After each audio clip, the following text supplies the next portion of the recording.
তারা স্বৈরাচার ফ্যাসিস্ট তারা বাংলাদেশ থেকে তারা তাড়িয়ে দিয়েছে। কি বলে ঠিক কিনা? অনেক রক্তের বিনিময়ে নতুন বাংলাদেশ আমরা পেয়েছি। এই বাংলাদেশকে আমরা সবাই মিলে করতে চাই। কি বলে ঠিক কিনা? ধর্ম নির্বিশেষে আমরা বাংলাদেশকে নতুন ভাবে গড়ব, এটা আমাদের সিদ্ধান্ত। কি বলে ঠিক কিনা? আমি হিন্দু সম্প্রদায়ের লোকদের মত বিনিময়ে সবাই বলেছিলাম যে হিন্দু, বৌদ্ধ, খ্রিস্টান ঐক্য পরিষদ, তিনটা ধর্ম মিলে তারা ঐক্য পরিষদ গঠন করেছে। আমি বলছি দেশ তো পরিবর্তন হয়েছে, সেখানে মুসলিম তো আপনাদের চাই না, কারণ এদেশে 4টি সম্প্রদায়ের লোক বসবাস করে। অতএব মুসলিম শব্দ লাগাই দিয়ে আমরা দল মত করতে হলে এই বাংলাদেশকে নতুন ভাবে আমরা গড়ব। কি বলে ঠিক না? অতএব এই নতুন বাংলাদেশে করতে হলে আমাদের প্রয়োজন ছিল জনগণের আকাঙ্ক্ষা পূরণ করার জন্য। জনগণ চেয়েছিল সকল ইসলামী দলগুলো যদি একত্রিত হয়, ঐক্যবদ্ধ হয়, তাহলে তাদের আকাঙ্ক্ষা পূরণ হবে। কি বলে ঠিক না? আমরা 20 দল 10 দল একত্রিত হয়েছি। যখন ইসলামী দলগুলো একসাথে হয় তাহলে একটা শক্তি সঞ্চয় হয় না? সেই শক্তির উপরে কি আল্লাহ রহমত থাকে? আমরা বিশ্বাস করি মানুষের আকাঙ্ক্ষা যখন পূরণ হয়েছে, ইসলামী দলগুলো যখন একত্রিত হয়েছে, তখন আল্লাহ রহমত আমাদের উপরে থাকবে। কি বলে ঠিক না? সেই 10 দল নিয়ে আমরা সামনে দিকে এগিয়ে যাচ্ছি। আমাদের বক্তব্য হলো, একটু আগে বাংলাদেশ খেলাফত মজলিসের একজন দায়িত্বশীল ভাই বক্তব্য দিয়েছেন।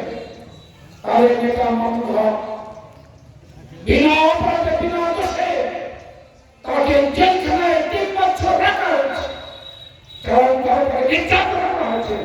এছাড়া অসংখ্য আলেমদেরকে নির্যাতন করা হয়েছে। কি বলে ঠিক না? আমাদের 5 জন শীর্ষ নেতৃবৃন্দকে ফাঁসির কাছে তোলা হয়েছে। অসংখ্য নেতা এবং কর্মীদেরকে পাখির মতন করে হত্যা করা হয়েছে। আমরা দুনিয়ার কোনো আদালতে বিচার দিই, আমরা বিচার সরকার কাছে আল্লাহ তাআলার কাছে বিচার দিয়েছি। আল্লাহ তাআলা ঠিকই বিচার করেছে। যারা রাস্তা বাংলাদেশ নাই, আর ভবিষ্যতে বাংলাদেশে আস্তানা তারা রাখতে পারবে।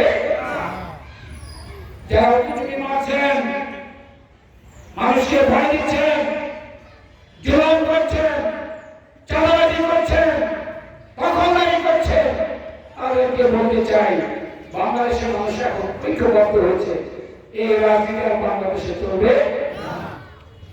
সবার কাছে আমরা বলতে চাই আমাদের কোনো শত্রু নেই, সবাই আমাদের বন্ধু, কিন্তু আমাদেরকে যারা শত্রু ভাববে তারা উচিত মতন জবাব পেয়ে যাবে। কি বলেন ঠিক না?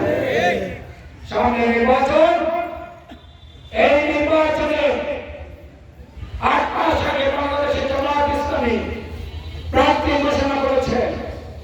7 জন যোগ্য প্রার্থীদেরকে বাছাই করে নির্বাচনে কাজ করার জন্য করে দিয়েছে। আমরা কাজ করছি। 22 ফেব্রুয়ারি আমাদের নির্বাচন।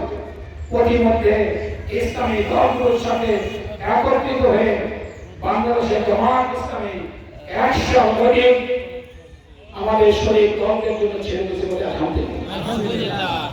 আমাদের খেলাফত মজলিসের দায়িত্বশীল পক্ষ থেকে শুনেছেন যে দাঁড়িপাল্লার প্রতীক হলো খেলাফত মজলিসের প্রতীক, দাঁড়িপাল্লার প্রতীক হলো জামায়াত ইসলামীর প্রতীক, দাঁড়িপাল্লার প্রতীক হলো এনসিপির প্রতীক, দাঁড়িপাল্লার প্রতীক হলো বাংলাদেশ ডেভেলপমেন্ট পার্টির প্রতীক। এইভাবে বাংলাদেশের জামায়াত ইসলামীর সাথে যারা ঐক্যবদ্ধ সবার প্রতীক হলো দাঁড়িপাল্লা। কি বলে ঠিক?